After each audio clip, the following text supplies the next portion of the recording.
Hello and welcome to the 7th episode of the MisesUK.org podcast, as sponsored by finlingo.com. My name's Andy Duncan and tonight is the 29th of January 2018. Tonight I'll be speaking with Yuri Maltsev, who's Senior Fellow of the Mises Institute and Professor of Economics in Wisconsin.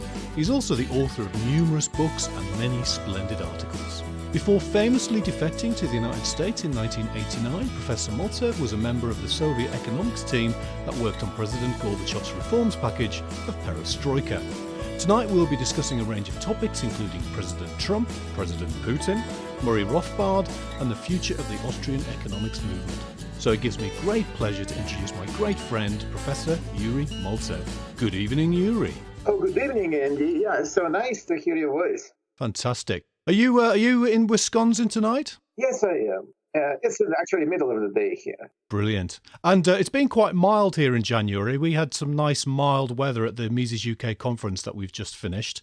How's the weather bearing up in Wisconsin? Oh, yeah, this is global freezing here. This is just unbelievable. Yeah, all these promises of global warming didn't materialize at all. Yeah, well, obviously, we were talking a lot about global warming at our conference. I'll let our listeners pick up on that later. Now, we can't avoid him for too long. So I was just wondering, how do you think America's going after 1 year of President Donald Trump? I am very much impressed. I think that maybe you will not agree with me, but I think that he is the most libertarian president in the United States history. I mean, in 1 year, we've had a stock market is going through the roof. We have unemployment lowest since they were taking these statistics. We have the lowest unemployment for African-American people, for Hispanics, for women, for everybody else, even for the hated white males. And still a lot of the left who wanted Hillary Clinton don't seem to want him. They're still shouting and protesting about him. Is anybody taking any notice of these leftist protests anymore? Well, they themselves do, and we have one political party which does not have any program except hatred to Mr. Trump. Do you think he's going to stand again then in 2020? And if he does, would you consider voting for him? Of course I will. And the reason is that I tell the truth, I'm not, as a free trader, I don't like his stand on free trade. But from another hand, on everything else, he is just perfect. I mean, he's perfect on trying to defund the National Public Radio and other government broadcasting. He is very good on taxes. I mean, the tax bill, which was passed by Congress at the end of last year, is very good from my point of view, because it gives them, here the left is blaming Trump that he is giving so much to corporations. However, corporations are not creatures. They are just tax collectors. They do not get any taxes for themselves. They pass these tax breaks to their workers, to their customers, and to their owners.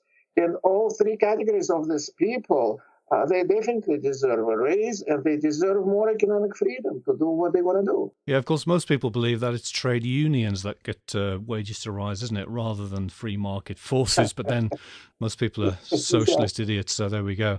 Now, a lot of libertarians, and it seems you're one of them, do have enthusiasm for President Trump, and a lot of other people do because he's mainly not Hillary Clinton. Now, a lot of libertarians also like your great friend and mine, Mr. President Vladimir Putin. Can you let us have a few thoughts on Mr. Putin? Yes, I maybe would share their sympathy to Mr. Trump, but I wouldn't share their love for Mr. Putin.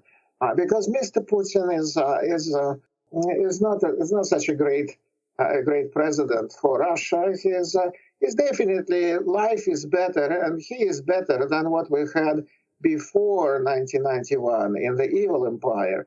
But from another hand, he is a statist. He believes in himself, number one, in a very big government, in government as a nanny, in government as an owner, unfortunately. Not many people realize that almost 40% of Russian economy is still run by government and owned by government. So he's not my favorite. He is very bad on human rights as well, on civil rights, on property rights, on everything. Is there anything that these libertarians could support then that he does? Anything he supports? Well, it's kind of the question is in a sense, as like Hitler was very bad, but the train were coming on time. I mean, that's I don't know how about trains in today's Russia. Doesn't look like they're coming on time. But if you will look, that the results are pretty bad, especially with his international adventures in Ukraine and Syria, elsewhere. I think that he should be more introvert and fix the country that he is supposed to be running. He should imitate Mr. Trump. Mr. Trump is saying, America first. Yeah, I'm not the president of the world. And so is not Mr. Putin. But he sometimes forgets that he's not the president of the world and meddling into other people's affairs all the time. Yeah, and he's been in power for so long. Now, he was very senior within the KGB, probably more senior than I think his rank of colonel lets on. Now, you were in the old Soviet Union and you were an economist. So how did you discover Austrian economics? Oh, yes. Well, what I've already turned back to Mr. Putin for just one moment, because he became a colonel of the KGB only after he submitted his resignation. Before that, he was lieutenant colonel. And they just promoted him to colonel for one day to make this bitter pill sweeter. But nobody knew about his kind of hidden qualities, and he popped up back as the jack from the box, and so he is already, I would say, kind of a life president of Russia. And he will stay there for a very long time because he cannot quit. If he likes himself, if he likes his family, he cannot quit because he is already a hostage to his crimes and misdemeanors, the same way as Castro brothers or Kim Jong-un or whomever else.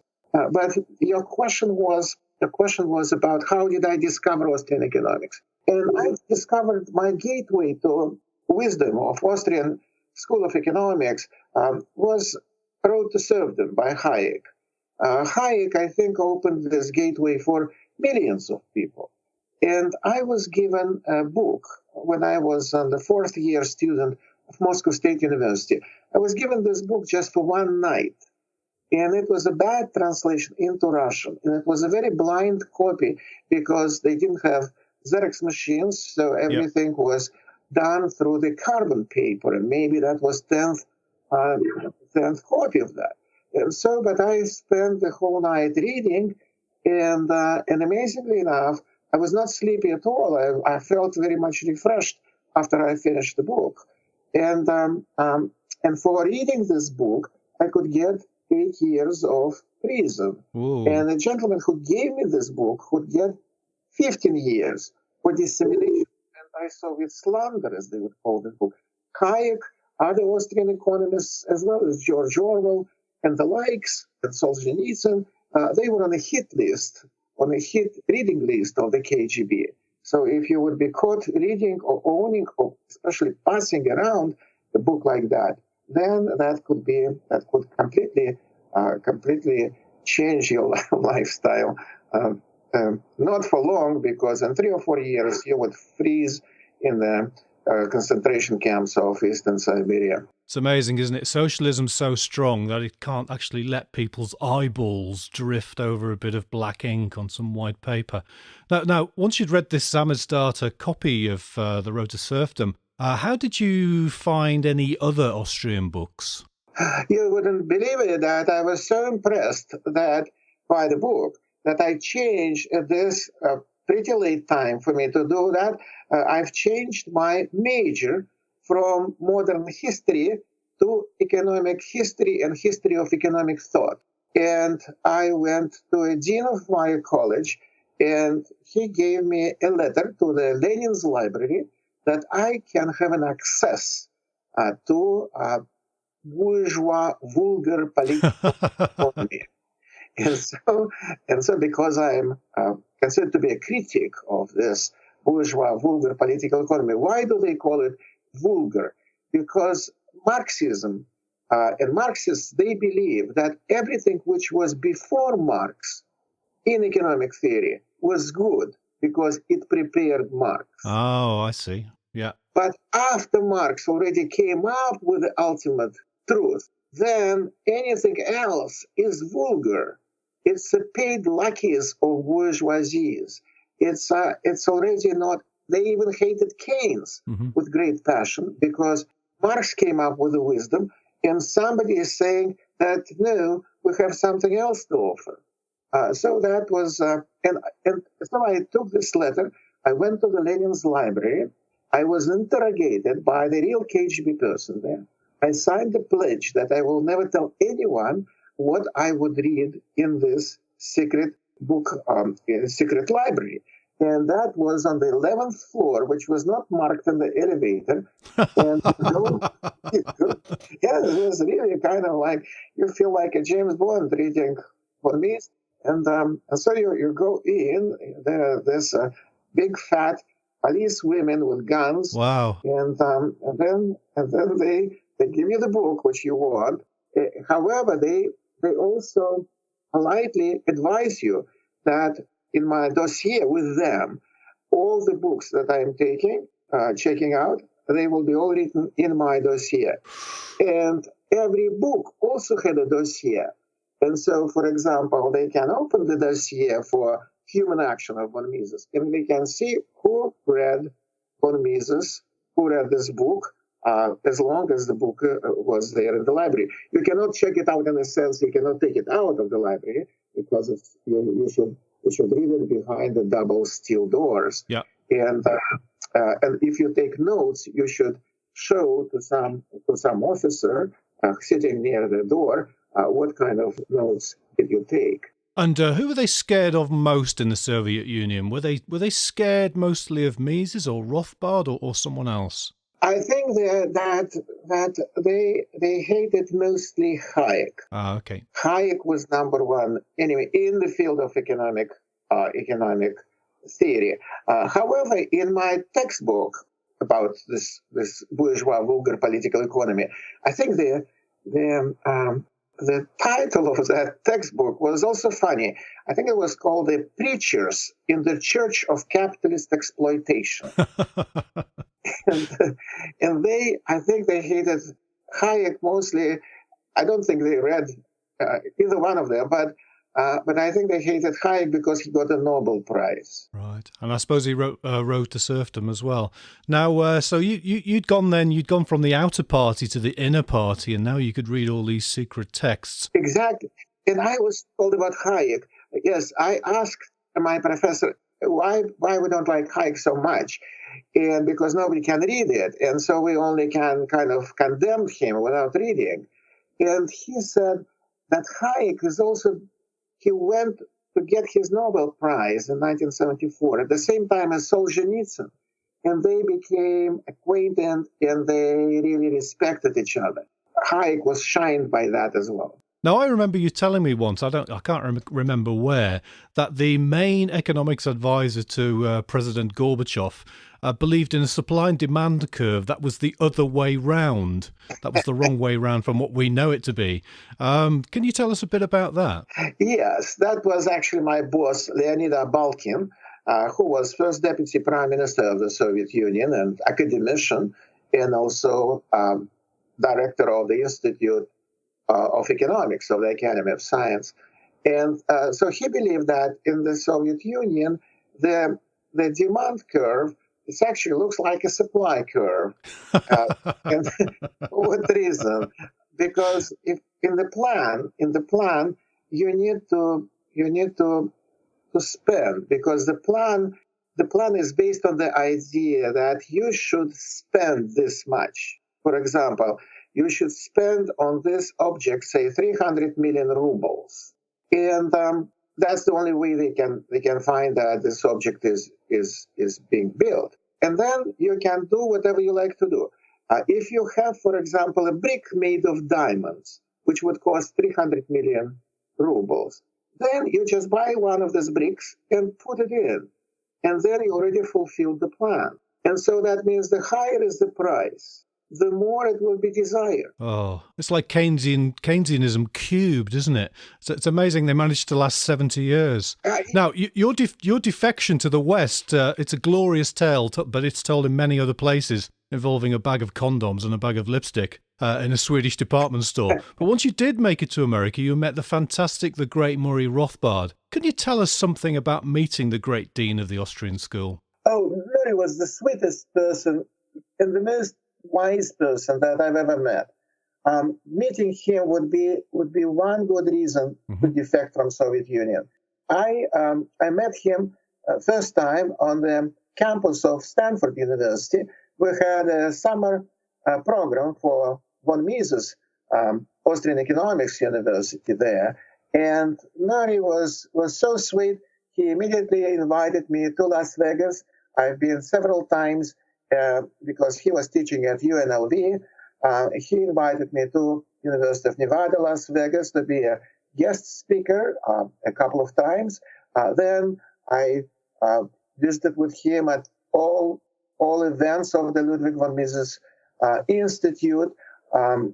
He was just a very sweet person. He and his wife, Joey, they impressed me a lot. And he spent a lot of time with me, which was very, very, very nice. And he was some people think that he was kind of intransigent, that he was pretty abrasive. No, nothing of this kind. I made a friend, Gottfried Haberler, a great Austrian economist who was part of von Mises seminars in Vienna in 1920s. And but Haberler, later, he kind of betrayed Austrian economics and became professor at Harvard University and was teaching Keynesian economics. Oh, boo! And rightly so. Murray criticized him very harshly. But Gottfried, he was already in his 90s, and I talked to him and I told him that von Mises Institute is alive and promoting ideas of Austrian economics, and he was very, very interested. And Murray and Lou Rockwell, they were so sweet that they organized a special conference in Washington, D.C., because Gottfried could not travel anywhere, and reintroduced Gottfried Haberler to the Austrian economics, because first part of his life, he really contributed, and especially in international trade theory and whatnot. He was a good sound economist. It's later he became corrupted by the American academic liberalism. Oh, no, that's terrible, isn't it? Now, it must have been quite something to read about one of the most frightening men of the Soviet Union, who they were really scared of, and then to meet him in the flesh, and then he invites you to Las Vegas. That must have been quite something. Now I love Murray Rothbard because he's made me very optimistic about the future. At a recent Mises UK conference this weekend, I made a speech in which I claimed I could see the beginning of the end of socialism with Brexit, Catalonia, President Trump, and so on. What's your prognosis on the future for us, for Austrian economics, for the decline of socialism? Are we going to win eventually, or is socialism going to win? Eventually, definitely, we will win. Because you could see what the evil empire, how it collapsed, how this perestroika reforms, which does mean restructuring, restructured this evil empire into a pile of rubble, and that was even not powerful ideas. Austrian economics is way more powerful. I think that Murray would right now, he would applaud Trump, he would applaud what's going on Brexit, especially. I think that you are absolutely right. He was very optimistic about the future. I may be not as optimistic in the sense that you can see that the forces of evil are consolidating themselves as well. But from another hand, we don't. I think it was von Mises in his essay, "Are We Historians of Decline?" He wrote that no matter whether we are historians of decline or not, we must fight. We don't have other choice. We must fight for truth. We must show that liberty is the only way compatible with human existence. Well, Yuri, it's been fantastic talking to you. And as you know, we spent a long time speaking in Wisconsin when I was there with you, and I could talk with you all night. But we can't make podcasts last too long. So are you working on any books at the moment or writing anything that you'd like everyone to know about? Yes, I'm working, very good question. I'm working on a couple of books at the same time. And both books are more or less on the same topic. It's kind of like my life, especially environment that I was raised in, and I lived in the Soviet Union and the United States. One book will be kind of a funny book, I would say. I have a tentative title for that book, Customs and Condom. So those condoms again. That would be the book about my defection, and that would be a book, more kind of social type of book. And another one would be an attempt to see what went right and what went wrong with restructuring of the Soviet Union, and what is the real whiskey that works in economic transition. Right, that's great stuff. Now, speaking of whiskey, I do actually have a little bit of Glenfiddich left over from the conference that I've brought home with me, so I'm going to have a little bit of that in a second. Aside from that, yes. Thank you very much for your time tonight, Professor Yuri Maltsev. Thank you. I have some nice gin and vodka, but I am right now tied with headphones. Oh, you told me, the reason I haven't got vodka tonight, I would have had vodka, but you told me once not to drink vodka because you'd seen it being made. Can you tell me about that? Yes, I think that you should only drink vodka produced outside of Russia. Fantastic. Anyway, see you then, Yuri. Very good. Nice to talk to you. We hope you enjoyed tonight's programme on the MisesUK.org podcast. If you'd like to help us out, we'd really appreciate any 5-star ratings or any reviews you can give us on iTunes, or if you can share any links on your favourite social media sites. You can also help us out by going to our donate page at MisesUK.org and making a contribution. The recent Mises UK conference was highly successful, largely in part of the financing we received last year in donations. If you'd like us to have a much bigger conference next year with more speakers and more topics, then please do consider helping us out by making a donation. As you know, money makes the world go round. We'll be back soon with the 8th episode of the Mises UK podcast, so in the meantime, please look after your property and freedom responsibly.